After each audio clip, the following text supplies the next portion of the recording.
think my favorite moment so far from the inaugural season is it was in stage 1, and we were playing against London, and it was a pretty important match for us, and it was Eichenwald, and they were attacking.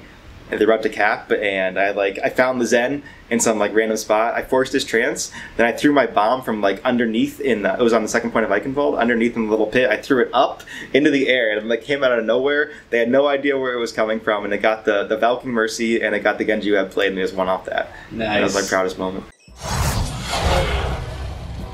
Hey guys, it's Adam with Akshon Esports, and today I'm speaking with Coolmatt of the Houston Outlaws. Coolmatt, how you doing, man? Pretty good. Happy to win. Always feels good. Yeah, definitely. So with that, you're still in the running for playoffs, correct?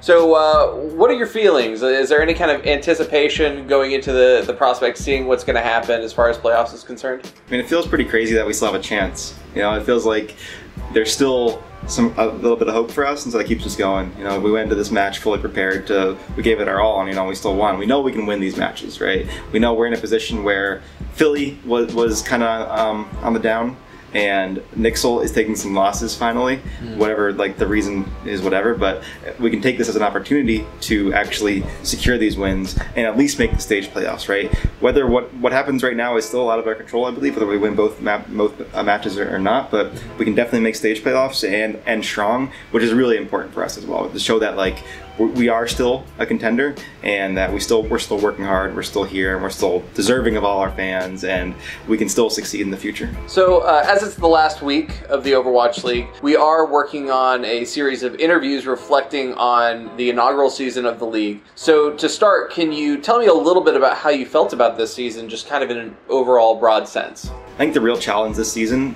for every team is really balancing your schedule. You've seen a lot of players burning out, and a lot of stress. There's a lot of pressure on all the players to succeed, and when you fail, people want to see you fail. The public really enjoys to see you fail, and they like to attack you for it. So really experiencing that for the first time has an effect on you emotionally, I think. So it's about, I think the secret is being able to separate work from personal life, and for us it's been really difficult with our schedule is very aggressive, and I think we can optimize it a lot more, be more efficient in our practice, and still have better results, right? Because downtime and relaxing and resetting actually is an important part of the process we've learned, but initially we kind of went too hard, I think, and we experienced a little bit of burnout here and there. So really, for the biggest takeaway for the inaugural season for me and for my team is to really optimize our schedule and manage our time more efficiently, so that we can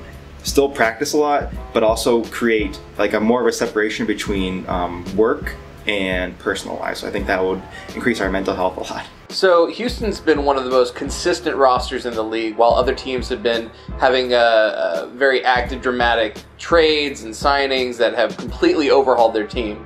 What was it like adapting and adjusting to the ever-shifting league with so many new talented players hitting the stage? Just to be frank, a little bit of overconfidence there in what we could accomplish with our own roster. And there's a bit of, I think stage 2 and stage 3 kind of showed our roster's weaknesses, and instead of us, because it's part of the process is to get new players and fill out your roster. It should be the goal. Having a 12-man roster is really important for everything, for reviewing, for in-house practicing, for just pure flexibility. And I think that we had that weakness exploited pretty in the mid-season. Our stubbornness there, I mean, we did have a consistent roster because we're very confident. We were very confident in ourselves and what we could do, but I think that confidence kind of was misguided, perhaps, just based off the results, and we kind of got exploited in our weaknesses kind of got exploited in some places because of that. I mean, we saw how absolutely dominating Jake's Junkrat was in stage 1. Today we saw how effective Spree can be on that Zarya when given the opportunity. How do you balance these kind of incredible specialties that your roster has against a more general purpose, meta-focused skill set? I think that specialty players are really good because we can bring them in for certain maps, but we need a more consistent and flexible core, I think, to really complement that. We've seen with Spree and Jake, they can be very successful at their specialty heroes, but I think that we can't just crutch on that. Like, we need to have we'd have a more consistent core, and adding more players to our roster would probably help us expand that core and expand the depth of our hero pool. And then I think we would have a more consistent results across the board. But when we brought our specialists in, it would be like extra strong. Speaking of, adapting, D.Va has been one of the most consistent heroes throughout the entire season. She's always been in meta. As a D.Va player, how has it been for you kind of trying to adapt to the meta shifts, the additions of characters like Brigida?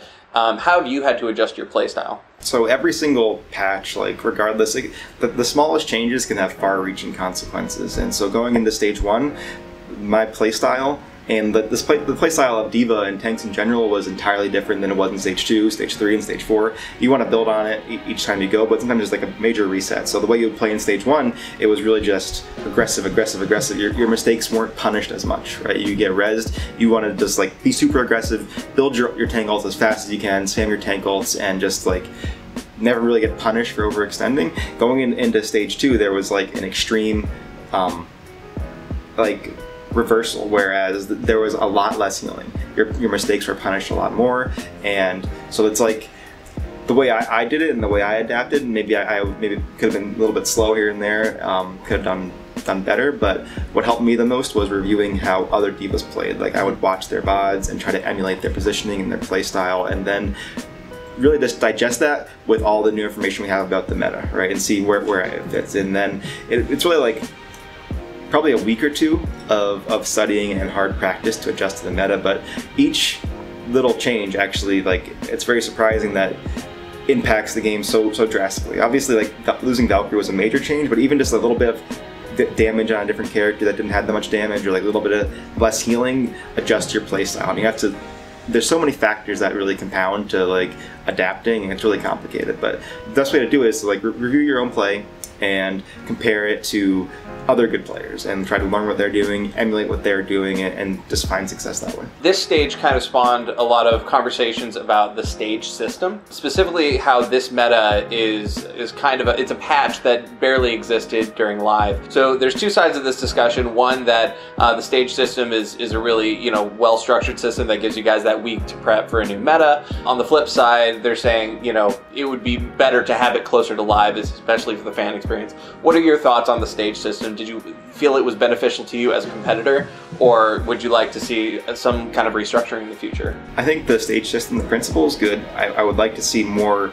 I really want live patch always. Like, sometimes you have to sacrifice the players' consistency and stability, but I think the live patch is more important, just so you have that user experience that's more digestible for the viewer. What I'd like to see is maybe a larger time between stages, so that teams have more time to adjust to that stage, because we were finding difficulty actually managing our break and practicing, because if we have a break for like 3 days, but maybe other teams only have like a 1-day break, right? Or that's a pretty extreme example, but we have to still keep up with them. And I think that there's a lot of rushing and pressure there where there doesn't have to be. If the break's a little bit larger, it'll lead to people being more prepared and then better matches in the first week. I think that we've actually kind of benefited from the fact that the breaks are short between, and there's low time to prep in between metas, because we've taken like our first two matches of each stage past stage 1, we've won them all, right? I think we kind of strive in that chaos. So it worked out for us, but I'd still rather, for a more consistent experience as a player, is have more time between breaks. And most important thing, I feel like, for the viewer experience, is having the same exact patch. Because I don't want people to be watching and not understanding like what's different about that hero that they're playing. Like, I want people to see what we do and try to like implement it into their gameplay. I don't want like a completely different viewing experience for them. What would you say has been a personal highlight for you this season? I think my favorite moment so far from the inaugural season is it was in stage 1, and we were playing against London, and it was a pretty important match for us, and it was Eichenwald, and they were attacking, and they were about to cap, and I found the Zen in some like random spot. I forced his trance, then I threw my bomb from like underneath it was on the second point of Eichenwald, underneath in the little pit. I threw it up into the air, and it like came out of nowhere. They had no idea where it was coming from, and it got the Valkyrie Mercy, and it got the Genji you had played, and they just won off that. Nice. And that was my proudest moment. What would you say has been your team's greatest achievement? I think our greatest achievement has really just been sticking together. managed to like have our ups and downs and still maintain our personal relationships. We're still good friends, and no one hates each other yet, even though maybe we didn't meet our own expectations. Everyone's still really motivated too, which I'm very proud of. Even today, when going into this week, when the odds are stacked against us, everyone's still so motivated, and our only goal really is to win and prove that we deserve to be here and like be the team that everyone wants us to be. Overwatch League obviously was a very, very ambitious project in relation to the other esports, and it's been an incredible success. What would you say has been the best move or the best thing that the league has done this season?